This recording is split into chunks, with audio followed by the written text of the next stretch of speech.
ও মা, তোর ছেলেরা ঘর ছেড়েছে, শহীদ হবে, বেশ ছাড়বে দেখে শেষ, বারুদ ভরা স্বপ্ন বুকে স্বাধীন হবে দেশ। Good morning and happy independence day. সকাল সকাল আমি আর ছেলে রেডি হয়ে চলে যাচ্ছি সামনে একটা ক্লাবে, ওখানে ফ্ল্যাগ হোস্টিং হবে। আমার শরীরের আপডেট আগের দিন আমি দিয়েছিলাম আগের ব্লগে। তো আমার যে দাঁতে ব্যথা করছিল, আক্কেল দাঁত, সেই দাঁতটা আমাকে তুলেই ফেলতে হচ্ছে। তার দুদিন বাদে আমি আবার ব্লগ করছি।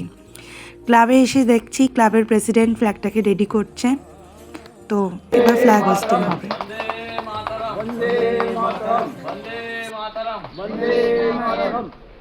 আমার শ্বশুরমশাই হচ্ছেন এই ক্লাবের একজন সিনিয়র মেম্বার, আর বাকি মেম্বাররাও ছিল।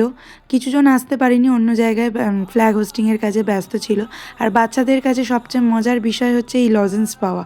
লজেন্স নিয়ে আমরা আবার আরেকটা জায়গায় গেলাম, সেখানেও কিছু প্রোগ্রাম হচ্ছিল, সেখানে ছিলাম।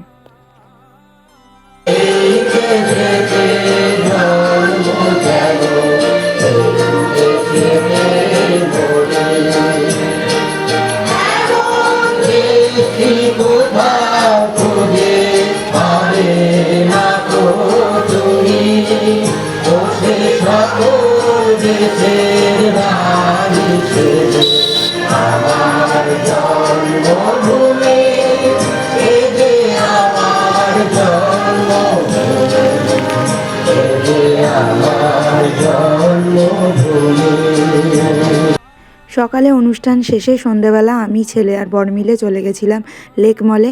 লেক মলটা ভীষণ সুন্দর সাজিয়েছিল সেদিনকে।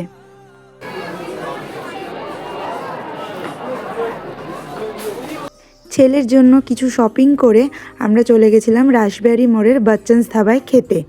আমার বরের শনিবার ছিল বলে ভেজ, আর আমি ননভেজ নিয়েছিলাম। কিন্তু নিয়ে তো ছিলাম, কিন্তু খুব একটা বেশি কিছু খেতে পারিনি, তাই বাধ্য হয়ে আমার বাবাকে ডেকে নিয়েছিলাম।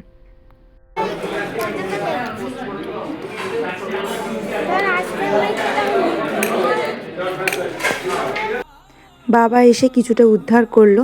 আমি একদমই খেতে পারছি না খুব একটা বেশি ভালো করে, অনেক সময় নিয়ে খাচ্ছি। যাই হোক, দিন শেষে ফিরলাম বাড়ি। আবার দেখা হবে নেক্সট ব্লগে। সবাই ভালো থাকবেন, সুস্থ থাকবেন।